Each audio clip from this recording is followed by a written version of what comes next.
प्रकाश शिक्षण संकुलात नमो नऊ मतदाता संमेलन संपन्न। देशाचे पंतप्रधान नरेंद्र मोदी यांनी आज संपूर्ण देशभरात नमो नऊ मतदार यांना लाईव्ह मार्गदर्शन केले। या संमेलनामध्ये मोदी यांनी नऊ मतदात्यांना मार्गदर्शन केले। त्यावेळी त्यांनी म्हटले की आपले एक मत हे देशाचे भविष्य घडवू शकते, आपले एक मत या देशाला जागतिक महासत्ता बनवू शकते।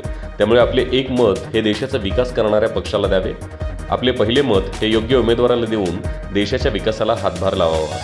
आज वाळवा तालुक्यात या संमेलनासाठी भारतीय जनता पार्टीचे जिल्हाध्यक्ष निशिकांत भोसले पाटील यांच्या मार्गदर्शनाखाली भाजपा युवा मोर्चाचे चंद्रकांत पाटील, प्रवीण माने यांच्या नेतृत्वाखाली इस्लामपूर येथील प्रकाश आरोग्य आणि शिक्षण संकुलामध्ये आष्टा या ठिकाणी हे संमेलनाचे आयोजन करण्यात आले होते।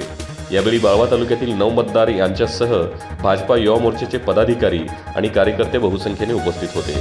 पाहुयात। सांगली डिजिटल जमाना, डिजिटल बातम्या।